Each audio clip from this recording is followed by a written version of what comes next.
j'ai décidé de proclamer l'état de siège sur toute l'étendue des provinces de l'Ituri et du Nord Kivu.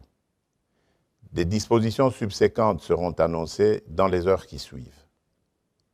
J'invite dès lors chaque Congolaise et chaque Congolais, où que vous vous trouviez, à une mobilisation totale pour faire front avec nos forces armées déployées pour sécuriser notre territoire. Nos vaillants militaires doivent être appuyés par une prise de conscience collective de tous leurs compatriotes à titre de réconfort et leur serment de défendre la patrie et l'intégrité du territoire national. À cet effet, j'exhorte le peuple congolais tout entier à adopter pendant cette période une attitude responsable à tous égards. Ainsi donc, je recommande plus particulièrement au gouvernement de la République de ne ménager aucun effort pour assurer la logistique nécessaire aux forces armées déployées au front. À la classe politique tout entière de ne mener aucune action de nature à saboter ni à décourager nos forces armées. Aux hommes et aux femmes des médias d'appuyer à travers leurs programmes respectifs l'action des forces armées. Aux populations locales de coopérer étroitement avec les autorités militaires déployées en dénonçant les ennemis du peuple et toute complicité à quelque niveau que ce soit. À toutes les couches sociales internes et à nos compatriotes vivant à l'extérieur du pays, d'exprimer la solidarité et la cohésion nationale avec le peuple de l'Est et de rester vigilants et attentifs pendant cette période et plus que jamais à cette cause salutaire jusqu'au rétablissement total de la paix. À la société civile de se mobiliser derrière nos forces armées et enfin aux servantes et serviteurs de Dieu de prier pour la nation et pour nos forces armées au front. Que Dieu bénisse la République démocratique du Congo. Je vous remercie. Les canons vers la menace et les unités rangées à l'ordre de bataille utiles, les FARDC ont lancé une offensive impitoyable contre la coalition FPIC et FRPI ce matin au village Nyakoundé, situé à 47 km au site de Bunia. Par les attaques enveloppées, pendant une heure de combat, l'armée régulière a conquis et consolidé le village Nyakoundé, Kalingi, Malumbata, Malumbabo, à la plus grande satisfaction du médecin directeur de l'hôpital Nyakoundé, en présence du commandant 3e zone de défense après la conquête, où la milice avait pris en otage cette institution sanitaire et les malades, qui est un crime contre l'humanité. Vous allez voir avec nous, aucune population, et nous n'étions restés qu'à 4 personnes dans le sein de l'hôpital. Donc avec autant de malades, qu'il ne fallait pas les abandonner. Nous étions obligés de rester et aller à leur secours.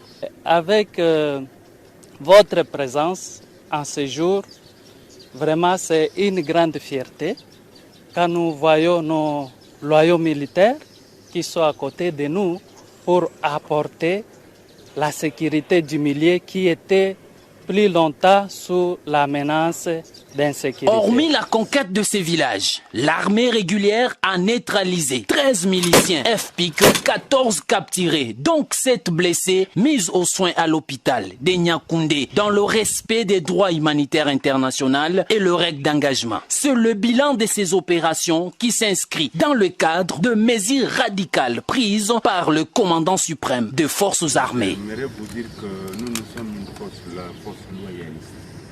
Donc nous sommes là pour assurer tout. Ces opérations ont été menées tout en respectant le droit international humanitaire. Les hôpitaux sont protégés, les écoles, les églises ainsi que l'aérodrome est protégé par l'armée régulière. Signalons, c'est sous la coordination du lieutenant-général Yves Filemon, commandant 3e zone de défense. Sourire aux lèvres et le visage rayonnant de joie. C'est l'expression observée aujourd'hui au sein de la population itorienne dès l'entrée de la 11e brigade commando des réactions rapides. C'est sur instruction du commandant suprême que les forces armées sont à la phase de déploiement avec de nouvelles unités pour sécuriser davantage la population, ainsi éradiquer l'insécurité. Le chef de l'État et commandant suprême des forces armées a répondu aux cris de détresse de sa population dans la province de l'Ituri. Je demande à tous de bien se tenir parce que notre riposte sera impitoyable et jusqu'à l'éradication totale de cette violence à l'Est. C'est le sens de l'arrivée de la 11e brigade de réaction rapide en déploiement ici à Bunia. Une colonne de véhicules FARDC sur la rue à Goma et en territoire de Nyiragongo, pas pour lancer une attaque, mais plutôt pour rassurer la population et présenter officiellement une unité spéciale de défense et d'intervention ville de Goma, précise le major Ndjike Kaiko Guillaume, porte-parole militaire au Nord Kivu. Il s'agit d'une patrouille motorisée aérienne dissuasive qui s'inscrit dans les cadres, n'est-ce pas, de la présentation de l'unité, la brigade d'intervention de Goma, qui est là, qui sera là pour servir la population de Goma. Donc c'était très important que la population de Goma connaisse qu'elle a une unité d'intervention. Partout à Goma et en territoire de Nyiragongo, où ces convois des militaires FARDC en patrouille de dissuasion est passé, ce sont des ovations de la population.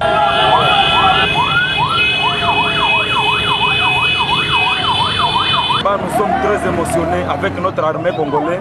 Nous sommes très heureux de ce que l'armée prépare pour nous, la population de la ville de Goma. Pour le major Ndjike Kaiko, cette patrouille de dissuasion est une initiative du commandant 34e région militaire pour prouver que l'armée est prête à parer à toute éventualité. Voilà de quoi rassurer la population. C'est une patrouille imaginée par le commandant 34e région militaire qui s'inscrit aussi dans le cadre d'une anticipation stratégique parce qu'au regard des rumeurs, n'est-ce pas, qui courent et qui met à mal l'inquiétude de notre population, il était important que la population de Goma sache qu'elle a une unité, n'est-ce pas, d'intervention composée de vaillants militaires des forces armées de la République démocratique du Congo qui n'évoluera pas seul. Vous avez vu qu'à côté de cette unité, il y a aussi le task force. Une façon de rassurer notre population que nous sommes présents et que nous sommes prêts à la défendre, quel que soit le prix à payer. C'est ça notre façon de présenter à la population de Goma que son armée est là et elle est prête à parer à toute éventualité. Cette patrouille terrestre était appuyée par les hélicoptères de guerre des FARDC. Dans l'est du pays. Dans les semaines qui viennent, les troupes kenyanes vont donc arriver en République démocratique du Congo pour appuyer nos forces armées afin d'attaquer de la manière la plus efficace qui soit ce problème de terrorisme et de violence à l'est de notre pays. Et donc, je profite de l'occasion pour tordre le cou à toutes ces critiques qui consistent à faire croire faussement que nous n'allons pas ou nous ne réagissons pas à la situation de l'Est. Je demande à tous de bien se tenir parce que notre riposte sera impitoyable et nous